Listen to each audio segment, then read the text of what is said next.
The silence in the hall was so thick it could be touched. Hundreds of eyes, dozens of camera lenses, all fixed on me as I slowly rose from my seat. He knew perfectly well. The owner of a single, almost worthless share was about to deliver the opening remarks of his public execution. This wasn't a bank robbery at gunpoint or a bloody brawl in a dark alley. No, this was something far more sophisticated, more Japanese, if you will. It was the art of transforming knowledge into a weapon, and the fear of public disgrace into an inexhaustible source of income. We called it Sokaiya. For decades, this name struck fear into the hearts of the most powerful people in the land of the rising sun, from the owners of humble family businesses to the executives of global giants whose names resonated worldwide. Sony, Honda, Mitsubishi.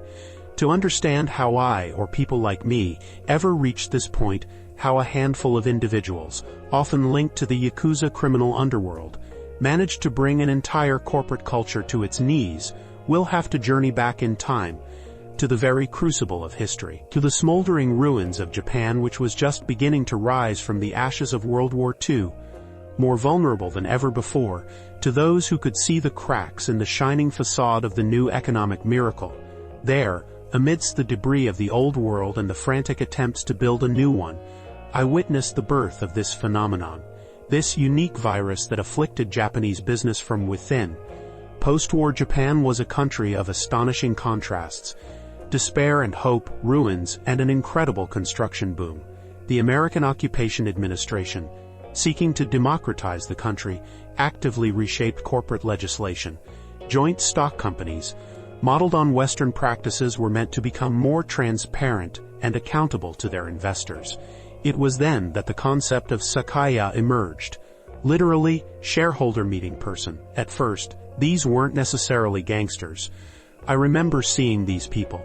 Sometimes they were genuinely small shareholders dissatisfied with company policy, or simply eccentric individuals craving attention. They used annual general meetings as a platform for their often rambling speeches. They could ask nonsensical questions for hours, disrupt proceedings, turning a serious event into a farce. Corporations, aiming to avoid prolonged meetings and unnecessary noise, sometimes paid off such professional shareholders with small sums just to keep them quiet. It was inconvenient, irritating. But it wasn't yet the system. Not yet the octopus that would later entangle the entire economy in its tentacles. However, the Yakuza, with their animalistic intuition for any opportunity to profit, quickly saw enormous potential in this still harmless practice. They realized that the right to vote, even guaranteed by a single share, could, in skilled hands, become a far more powerful tool than a knife or a gun. They understood that in our culture, where reputation and saving face are valued above all else, the threat of public humiliation could be more terrifying than any physical threat. And they began to act. I saw how the chaotic antics of individual rabble-rousers transformed into a well-oiled machine of corporate blackmail. The mechanics of this intellectual racketeering were simultaneously simple and devilishly effective. Like a well-honed katana blade, it all began small, with the purchase of the smallest possible block of shares in a target company. This was an entirely legal step, raising no suspicions. The costs were laughable, especially compared to the potential profit. 1 share, 2, 10. That was enough to gain the official right to attend the general shareholders meeting, and most importantly, to ask questions of the company's management in front of other investors, partners, and of course, the ever-present press, always hungry for sensations. This admission ticket was only the first step. Next came the real work, requiring not brute force, but an analytical mind, patience, and a widespread network of informants. The Yakuza, and with them, we who had eyes and ears everywhere, from port docks to government offices, meticulously gathered compromising information on the top executives of the chosen victim. Everything was fair game. Financial reports were carefully scrutinized for the slightest discrepancies. Traces of tax evasion, hidden losses, and asset transfers through shell companies were sought. Evidence of bribes to officials for lucrative contracts or correct decisions. Facts of producing low-quality or even dangerous products that the company tried to conceal from the public were pursued. But information of a personal nature held particular value. Mistresses, illegitimate children, gambling addictions, large debts, questionable connections, family scandals. All of this became deadly weapons in the hands of the Sokaiya. For in Japan, where the line between a manager's private life and his company's reputation was exceedingly thin, a blow to one inevitably ricocheted onto the other. Gathering such a dossier could take months, even years. But the Yakuza knew how to wait. We were masters of the long game. We knew that the more dirt we dug up, the more amenable the victim would be. When the compromising material was collected and meticulously systematized, the next stage began. The business proposition, from which, as a rule, it was impossible to refuse. I conducted such meetings myself. Sokaiya representatives, often dressed in expensive but understated suits, would visit the company office or meet the top executive in an informal setting, such as over a cup of tea in a high-end hotel. The conversation always began politely, almost respectfully. No direct threats, no raised voices. We might introduce ourselves as publishers of a small, obscure shareholder magazine, or as executives of a research company specializing in corporate governance. The essence of the proposition was as follows. Our publication or company was preparing an article about the activities of the corporation and its management, and of course we would be very grateful if the company would provide us with a little financial support. For example, by taking out an expensive subscription to our magazine, placing millions of yen worth of advertising in it, or signing a contract for consulting services. The sums varied depending on the company's size and the severity of the compromising material gathered, but they were always substantial. And then, as if incidentally, a hint would follow. In the event of a refusal to cooperate, we would, much to our regret, have to publish or voice at the next shareholders' meeting those unpleasant facts that came to our knowledge during the journalistic investigation. And immediately, some of the most damning fragments of the collected dossier, photocopies of documents, photographs, audio recordings, might be presented. It was a cold, calculated punch to the gut. I saw the silent horror in the top executive's eyes. He faced a difficult choice. Either pay and buy silence, preserving his face and the company's reputation, or prepare for public disgrace, which could cost him his career and the company enormous financial and reputational losses. And in the vast majority of cases, the choice was made for the former option. For a Japanese executive, raised in a culture of collective responsibility and a panicked fear of losing face, mensu, the prospect of a public scandal was more terrifying than any monetary expense. The very idea that at an annual meeting, under the flashes of cameras and before hundreds of watchful eyes, someone would methodically expose his dirty laundry was unbearable. This was not just fear for himself. It was fear of letting down the company, the shareholders, thousands of employees whose well-being depended on the firm's stability and reputation. So they paid. They paid diligently, year after year, filling the coffers of the Yakuza and other criminal syndicates. Sokaiya transformed into a peculiar tax on fear, an integral part of Japan's shadow economy. We were not just extortionists. We were subtle psychologists, masterfully playing on the most sensitive chords of the Japanese soul. We knew that even a seemingly minor transgression, skillfully presented and exaggerated, could cause a monumental scandal. Buying an apartment for a mistress at company expense, a small kickback to an official, a hidden defect in a new car model, all of this could become grounds for blackmail, and the larger the company, the more skeletons it had in its closet, and the higher the price of silence. This blackmail system was so effective precisely because it preyed on the deep-seated characteristics of Japanese culture and psychology. The concept of saving face, mensu, is not merely a figure of speech. It is one of the cornerstones of Japanese society. Losing face meant not only personal humiliation, but also shame for the entire group to which one belonged, be it family, company, or even the entire nation. A public scandal could destroy a career, ruin a life, make a person an outcast. In such a system of coordinates, the desire to avoid public scrutiny at all costs became the dominant motivation. Corporations were willing to incur enormous expenses just to prevent information about their missteps or their executives' unsavory actions from becoming public. This created an ideal breeding ground for Sokaiya.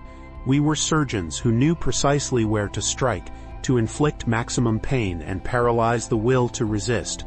Our weapons were not brass knuckles and knives, but a thorough knowledge of laws, financial statements, the ability to collect and analyze information, and, of course, a deep understanding of our victims' psychology. We didn't just threaten, we offered a solution to the problem.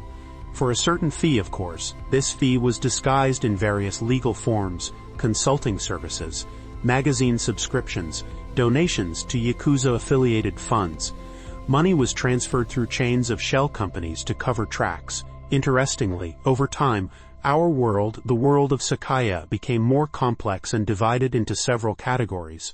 There were attacking Sokaiya, Kogekigata Sokaiya, Kogekigata Sokaiya, who directly engaged in blackmail, threatening to ask uncomfortable questions and expose schemes.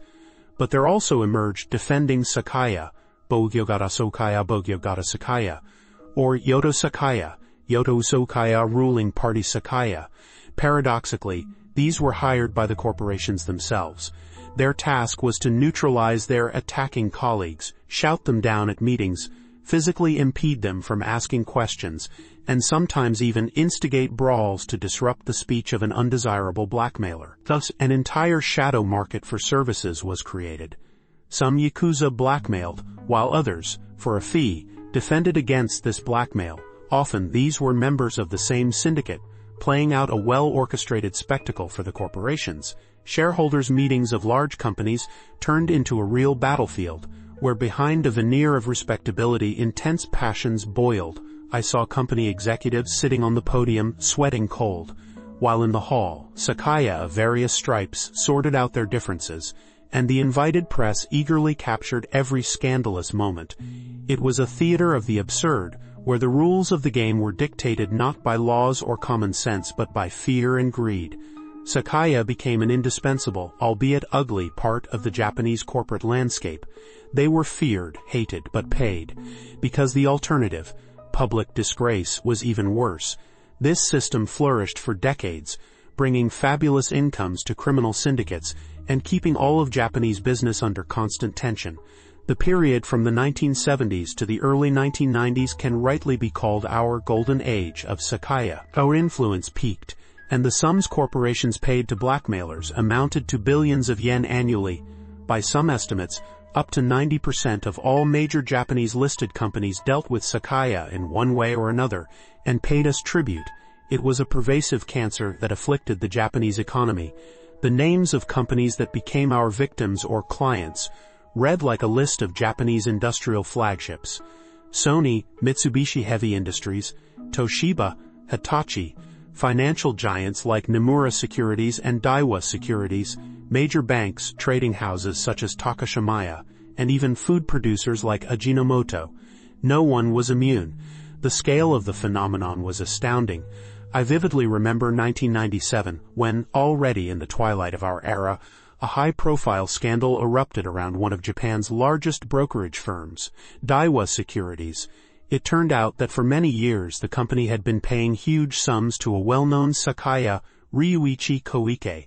These payments were disguised as legitimate stock transactions, but in essence they were payment for silence and peaceful conduct of shareholders' meetings. Koike, who had extensive connections in the criminal underworld, was a master of his craft. He didn't just blackmail. He built long-term business relationships with company management, becoming a kind of unofficial consultant on meeting procedures. Another landmark case was the story of Sony, this electronics giant, always striving to maintain an image of an innovative and transparent company, also became embroiled in scandals related to Sokaiya, although direct evidence of payments to specific gangsters was often lacking due to intricate schemes for legitimizing these payments. The very fact that Sony, like many others, was forced to spend enormous resources on ensuring order at shareholders' meetings spoke volumes. Sometimes companies paid us not only for silence about actual wrongdoings, but also simply so that we wouldn't create problems out of thin air, wouldn't drag out meetings with meaningless questions. This became a kind of insurance against trouble. We, the Sokaiya, became an untouchable caste. We felt immune from punishment, lived lavish lifestyles. Our names were well known in business and criminal circles. Some of us became true legends. One such figure was Ryuji Kobayashi. I saw him in action. He was not a Yakuza member, although he maintained close ties with them. He was more of a freelance artist in the world of corporate blackmail, elevating this practice to an art form. A former actor, he possessed extraordinary oratorical talent and charisma. His performances at shareholders' meetings turned into true one-man shows. He could hold the audience in suspense for hours, asking tricky questions, quoting classical literature, and ironically mocking company management. His tactics were aimed not so much at extorting money, though he didn't shy away from that either, as at publicly humiliating top executives, demonstrating his power over them. It was said that some company directors, after interacting with Kobayashi at meetings, ended up in the hospital with heart attacks. He was a symbol of the era, a man who could single-handedly challenge an entire corporation and emerge victorious. He was feared but also, to some extent, respected for his intelligence and artistry. Kobayashi was not just a blackmailer. He was the director of a grand theater of the absurd, in which corporate Japan played the leading role.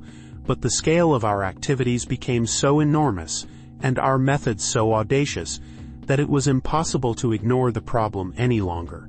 Public discontent grew, and the image of Japanese business on the international stage suffered significantly. The government and law enforcement agencies, which had long turned a blind eye to the activities of Sokaiya, partly due to corrupt ties, partly due to the difficulty of proving guilt, were finally forced to act. The first serious steps to combat Sokaiya were taken in 1982, when amendments were made to Japan's commercial code. These amendments explicitly prohibited companies from making any payments to Sokaiya under threat of criminal prosecution for both the paying and receiving parties. In addition, the procedure for holding shareholders' meetings was simplified, which was intended to reduce our opportunities for disrupting them. For example, companies gained the right to hold meetings on the same day, the so-called peak day, making it difficult for Sokaiya to work multiple companies at once. It also became permissible to limit the speaking time and the number of questions from a single shareholder. It seemed like a serious blow to the system. However, the Yakuza and Sokaiya were not going to give up so easily. We were too deeply integrated into corporate culture, and the profits from our activities were too great. Initially, we responded to the new laws with our characteristic audacity. Instead of retreating into the shadows, some of us, on the contrary, intensified pressure on companies, demanding compensation for increased risks. A wave of violence began against those who tried to resist or cooperate with the police. I remember cases of attacks on top executives, arsons of their homes, threats to families. The Yakuza showed that they were not joking and were ready to protect their interests by any means. This was a period of a peculiar Cold War between the state and the criminal underworld, where each side tried to find the opponent's weaknesses. Companies found themselves between two fires. On one side, the law, threatening punishment for payments; on the other, Sokaiya, demanding money and threatening violence. Many continued to pay us secretly, using even more sophisticated schemes to conceal payments. But the turning point in this struggle came in the 1990s. Several high-profile incidents finally convinced society and the authorities of the need for the most decisive measures. One such event was the murder in 1994 of Junichi Suzuki, vice president of Fuji Photo Film. Suzuki was known for his principled stance and refusal to pay Sokaiya. He was stabbed at the doorstep of his own home. This brutal murder shocked all of Japan. It became clear that Sokaiya were not just intellectual racketeers, but dangerous criminals willing to do anything. Public opinion demanded immediate and harsh action from the authorities, and the authorities responded. A large-scale campaign against Sokaiya was launched. The police carried out a series of high-profile arrests, both among the blackmailers themselves and among top company executives caught making illegal payments. Penalties for such crimes were tightened. Show trials began, widely covered by the press. Special attention was paid to severing ties between corporations and the Yakuza. Companies that had previously considered cooperation with Sokaiya the lesser evil now faced the real threat of criminal prosecution and enormous reputational losses. This total war, declared by the state, began to bear fruit. By the late 1990s and early 2000s, classic Sokaiya, in the form we had existed for decades, were virtually eliminated. Our activities became too risky and unprofitable. Many well-known figures in this world ended up behind bars or were forced to cease their work. Shareholders' meetings of Japanese companies no longer resembled circus acts. They began to proceed quickly, formally, often concluding in record time, sometimes in just 15 to 20 minutes.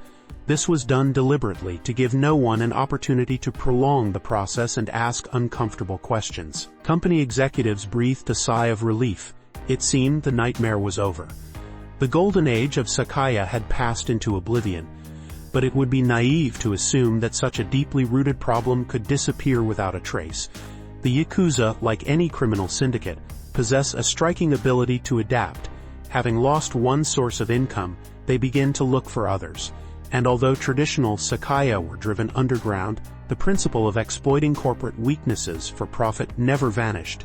It simply transformed, taking on new, more sophisticated and less visible forms. The specter of Sokaiya was not entirely banished. It merely changed its mask, adapting to the altered conditions. Instead of noisy outbursts at shareholders' meetings and direct threats, new corporate predators began to use more subtle tools.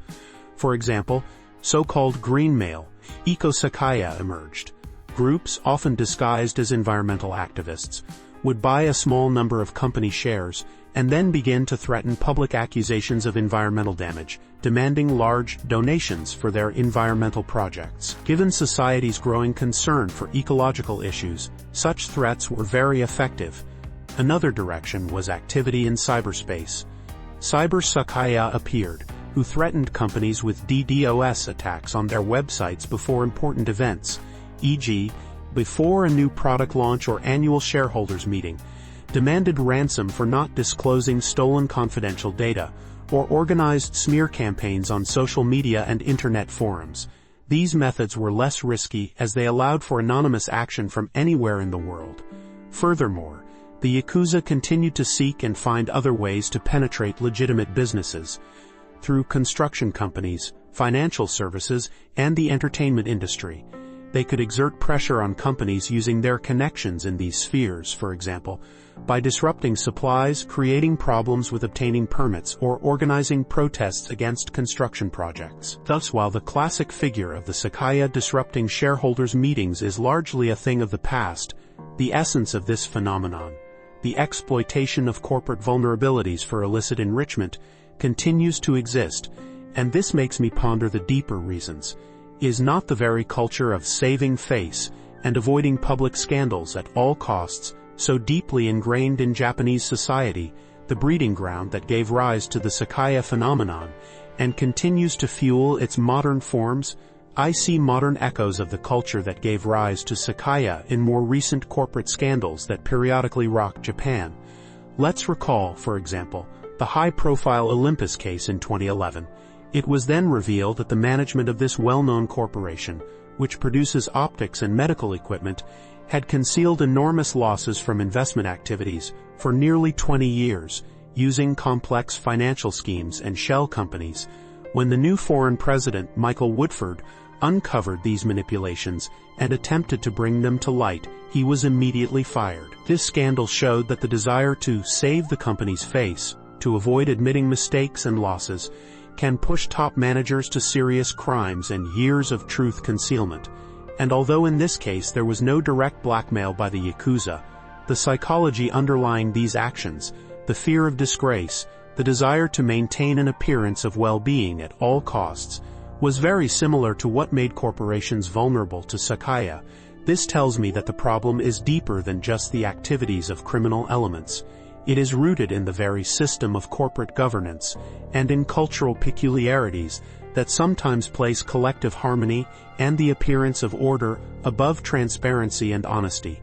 And as long as these deep-seated factors exist, there will always remain the risk of new, perhaps even more sophisticated forms of corporate blackmail or abuses aimed at concealing uncomfortable truths. The story of Sokaiya is not just an exotic crime narrative from distant Japan. For me, It's a cautionary tale about how specific cultural norms can create unique vulnerabilities in an economic system. It's a warning that the desire to save face at all costs can lead to even greater losses in the long run. It's a reminder that a company's most dangerous enemy might hide, not in the competitor's market or regulator's offices, but in its own shareholders' meeting hall, or even in the minds of its own executives. And sometimes, as we, the Sokaiya, well knew, all it takes to jeopardize the reputation and stability of an entire empire is a single, seemingly insignificant share and one carefully guarded, shameful secret. The fight against this phenomenon required Japan not only to change laws, but also to gradually shift its mentality towards greater openness and a willingness to admit mistakes. And this process, it seems, is far from over. The ghosts of Sokaiya may no longer appear frequently at shareholders' meetings, but their shadow still hovers over the world of Japanese business, reminding us of the dark side of striving for a perfect facade. This story, like a multi-layered cake, reveals to me not only a criminal chronicle, but also a deep cross-section of the Japanese soul, with its paradoxical combination of a striving for order and harmony, and the existence of a powerful shadow world living by its own laws, very far from harmony. The Sokaiya phenomenon was possible precisely at the intersection of these two realities. On one side, a corporate culture built on hierarchy, collectivism, lifetime employment, and, as a result, enormous loyalty of employees to their company and its management. Any blow to the company's reputation was perceived as a personal tragedy for each of its members. On the other side, the Yakuza, an organization with centuries-old traditions, strict discipline, and a widespread network that penetrated every pore of society. For the Yakuza, Sokaiya became not just a source of income, but also a way to demonstrate their power, their influence on the clean world of big business. We reveled in our ability to humiliate powerful directors, force them to pay, dictate our terms to them. It was a peculiar revenge of the outcasts of society against those who stood at its apex. I myself saw how our methods changed over time and in response to the actions of the authorities.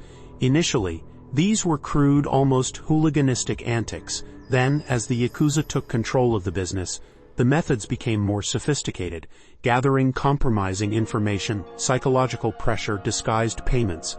When the state began to tighten the screws, we did not disappear, but mimicked, mastering new niches. The aforementioned green mail or cyber attacks are just some examples of our adaptability. I often think that as technology develops and public sentiment changes, other forms of intellectual racketeering will emerge. What if such technologies fall into the hands of organizations with the experience and resources of the Yakuza? The consequences could be very serious. Moreover, it should be noted that the problem of Sokaiya was closely linked to the peculiarities of the Japanese law enforcement system and judicial practice.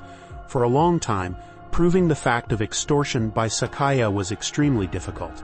Payments were often disguised as legal transactions, and top company executives, fearing for their reputation and safety, were reluctant to cooperate with the police.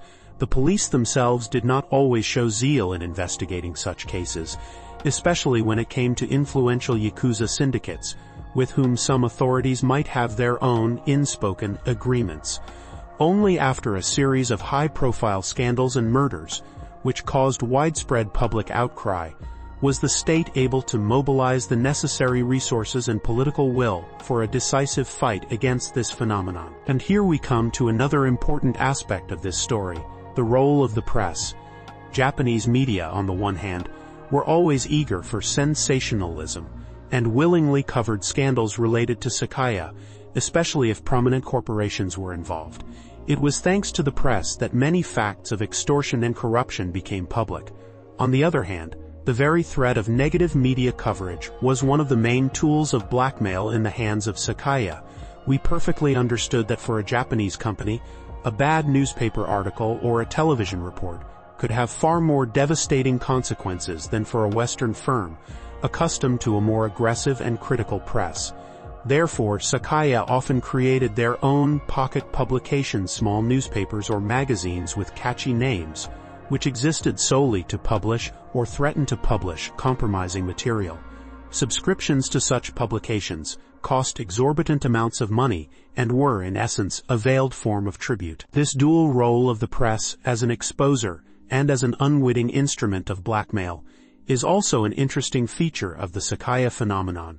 One could say that the Sokaiya masterfully used the very mechanisms of a democratic society: freedom of speech, shareholders' right to information, transparency of court proceedings. Against that same society, we transform tools of control into instruments of extortion. This makes our figure even more ominous and paradoxical. We were not just gangsters.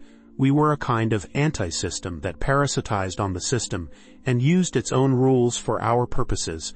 Our history is a kind of distorted mirror, reflecting the hidden vices and vulnerabilities of the Japanese corporate world. And although the golden age of Sokaiya ended, the lessons of this history remain relevant today, not only for Japan but for any country where large corporations, public companies, and, alas, human weaknesses exist, which there will always be those who want to exploit for their own selfish gain. The downfall of the classic Sokaiya was due not only to police actions and changes in legislation, but also to a gradual shift in corporate culture itself in Japan. Under the influence of globalization, the arrival of foreign investors, and a new generation of Western-educated managers, Japanese companies slowly but surely began to move towards greater transparency and accountability. The concept of corporate governance became increasingly important. Companies began to establish independent audit committees, introduce ethical codes, and pay more attention to the rights of minority shareholders. All of this made it difficult for the old-style Sokaiya to operate. It became harder for us to find dirt and pressure management, who now felt more protected by both the law and new corporate procedures. However, as I mentioned, the Yakuza were not idle. They sought new ways to profit from the corporate world. One such avenue was infiltration into the financial sector. Using straw persons and shell companies, they tried to gain control over small banks, credit unions, or investment companies, to use them for money laundering, illicit lending, or fraudulent stock market operations. This was a much more complex and less public activity than blackmail at shareholders' meetings, but potentially no less profitable. The Yakuza also actively explored areas related to distressed assets. For example, after the collapse of Japan's economic bubble in the early 1990s, many companies faced huge debts and illiquid real estate. The Yakuza, using their methods of persuasion and connections, often acted as intermediaries in cleaning up such debts, earning substantial commissions for it. This was a dangerous game, on the edge of the law, but it allowed them to stay afloat and maintain their influence. Another direction of adaptation was the use of information technology. Although cyber Sokaiya are not yet as widespread a phenomenon as their analog predecessors, the potential for abuse here is enormous. Theft of commercial information, blackmail using employees' personal data, attacks on corporate networks, all of this can become a new arsenal for those who want to pressure businesses. And here, Japanese companies, like companies worldwide, must constantly be on guard, investing in cybersecurity and preparing for new types of threats. Thus, the history of Sokaiya is not a frozen page of the past, but an ongoing process of evolution and adaptation, both on the part of the criminal underworld and on the part of those who oppose it. It shows that the fight against corporate blackmail and corruption requires constant effort, flexibility, and a willingness to respond to new challenges. This is not a battle that can be won once and for all. It is more about constantly maintaining a balance, where law, public oversight, and ethical norms must serve as a reliable shield against those who try to exploit the system's weaknesses for their own benefit. And in this sense, Japan's experience, having gone through the harsh school of Sokaiya, can be instructive for many. It teaches that transparency, accountability, and a strong civil society are the best defense against any form of intellectual racketeering, no matter how sophisticated. When considering the Sokaiya phenomenon, one cannot overlook its international aspect. Although we were predominantly a Japanese phenomenon, our activities also influenced foreign companies operating in Japan, as well as the reputation of Japanese business as a whole. Foreign investors, encountering stories of blackmail at shareholders' meetings and corporate ties to the Yakuza, often viewed the Japanese market with apprehension. This created additional barriers to attracting foreign capital and technology. On the other hand, I heard how some Sokaiya methods, albeit in altered form, found followers in other countries. For example, the practice of green mail in the US, where an investor buys a significant block of a company's shares, and then threatens a hostile takeover or other destabilizing actions, forcing the company to buy back their shares at an inflated price, bears some resemblance to our tactics. Of course, there is no direct link to organized crime here, as in Japan, but the very principle of using shareholder rights to pressure a company for selfish gain is present. Parallels can also be drawn with the activities of some activist hedge funds, which, by acquiring a stake in a company, begin to actively interfere in its management, demanding changes in strategy, asset sales, or management changes, often with the goal of quick speculative profit. Although such actions are usually carried out within the law, they can also have a serious destabilizing effect on companies and cause discontent among other shareholders. This suggests that the problem of abusing shareholder rights and using corporate mechanisms for nefarious purposes is not unique to Japan. It can take different forms in different countries, depending on the specifics of legislation, culture, and the level of development of financial markets. However, the essence remains the same. There will always be people who try to exploit the system for their own benefit, even if it causes harm to others. In this sense, the history of Sokaiya serves as a vivid example of how specific national conditions can give rise to a unique form of such abuse. But the problem itself is more universal, and the lessons learned by Japan in its fight against Sokaiya can be useful for other countries facing similar challenges. First and foremost, it is a lesson about the importance of transparency in corporate governance, the protection of minority shareholder rights, but not at the expense of the company's overall interests, the independence of the judiciary, and the effectiveness of law enforcement agencies, and also about the need to foster a societal intolerance for any manifestations of corruption and blackmail, regardless of who is behind them. To conclude this account of Sokaiya, it is worth emphasizing its multifaceted nature once more. This is not simply a story about gangsters and their victims. It is a story about the clash of tradition and modernity, about the dark side of an economic miracle, about the price one pays for saving face. It is a story about how human ingenuity can be directed not only towards creation, but also towards destruction, towards finding loopholes in a system and exploiting them for selfish ends. The Sokaiya phenomenon is a uniquely Japanese product, yet it also reflects some universal human traits: fear, greed, the pursuit of power, vulnerability to blackmail. It also shows how important it is for society to have strong institutions capable of resisting such phenomena, and a culture that values honesty and openness above formal order and external respectability. The fight against Sokaiya in Japan was long and difficult. It required not only legislative changes and police operations, but also a shift in people's consciousness, in corporate ethics, in attitudes towards the role of shareholders and the responsibility of management. And while today we can say that the classic Sokaiya are a thing of the past, the very problem of corporate vulnerability to various forms of pressure and blackmail remains relevant. The world changes, new technologies emerge, new financial instruments, new means of communication, and with them come new opportunities for those who wish to use them for ill. Therefore, the history of Sokaiya is not merely an excursion into the past. It is an eternal reminder that vigilance and a readiness to defend one's values are never superfluous. It is a tale of how one small share in the hands of a clever and ruthless person could be transformed into a powerful weapon, capable of bringing industry giants to their knees. And this weapon was made not of steel, but of fear, shame, and human weaknesses. And as long as these weaknesses exist, there will always be the temptation to exploit them. The legacy of Sokaiya is still felt in Japan today, though not as overtly as before. I see it in companies' heightened caution when interacting with minority shareholders, in the desire to hold meetings as quickly and formally as possible, in a certain closed corporate culture that has not yet entirely shed its fear of public scandals. It also manifests in the activities of law enforcement agencies, which have become much more vigilant in tracking any suspicious links between business and organized crime. One could say that Japan learned a harsh but important lesson from the Sokaiya era.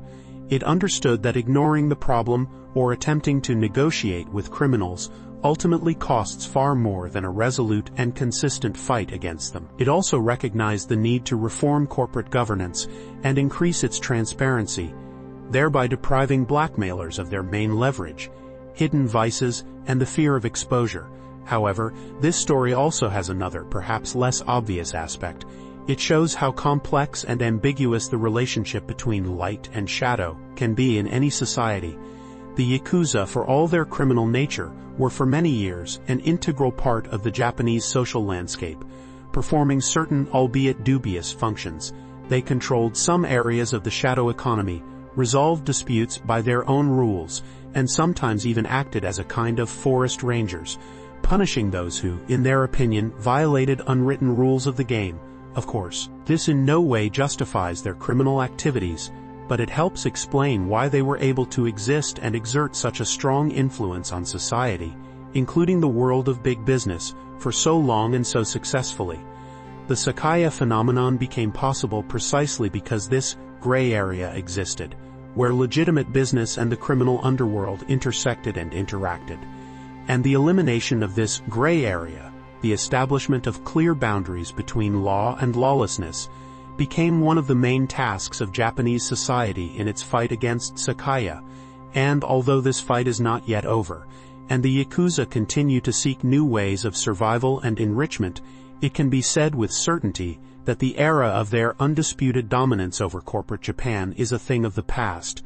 But the memory of those times, when one share and one careless word could cost a top executive his career and a company millions, will long serve as a warning to all who deal with big business and big money. And who knows, perhaps somewhere in the quiet offices of modern corporations, people still sit who shudder at the thought of those days when a call from an unknown consultant or the appearance of an uninvited journalist at the doorstep could mean the beginning of the end.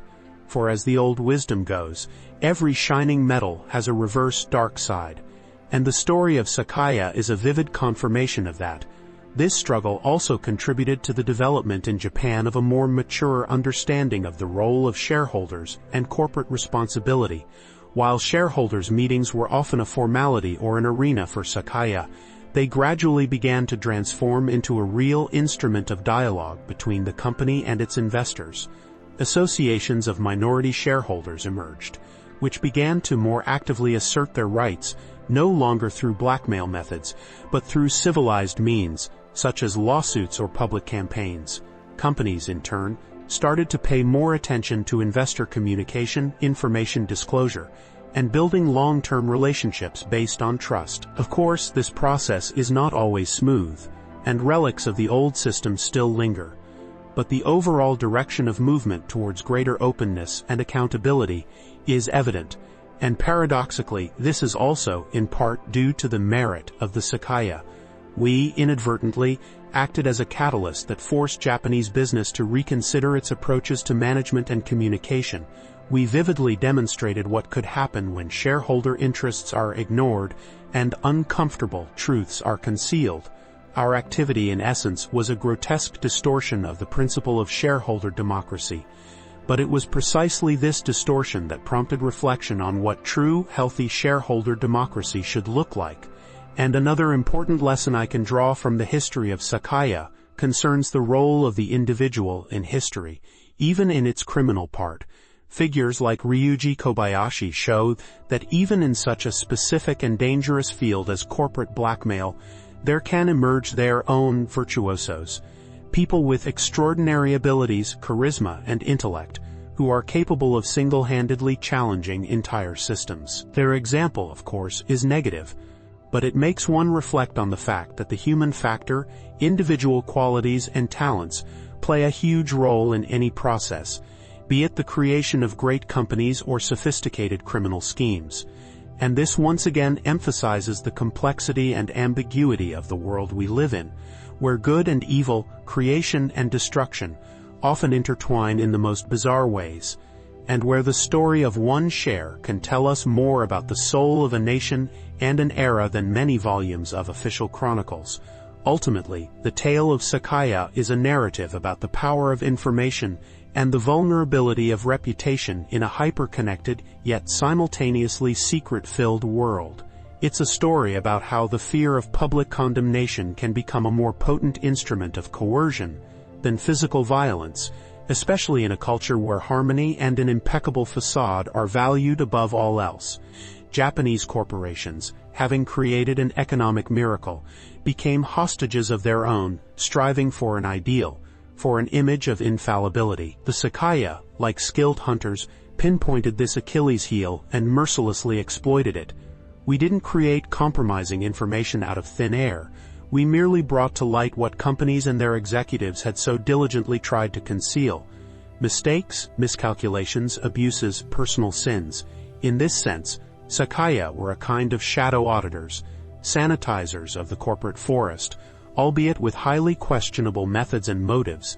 Our activities, for all their criminality, exposed serious problems within the Japanese capitalist system, compelling society and the state to seek solutions. And while today it can be confidently stated that the era of Sokaiya's unchallenged dominance has ended, their ghost continues to serve as a reminder that no system is immune to abuse, and that the best defense against it is not the concealment of problems, but their open acknowledgement and resolution.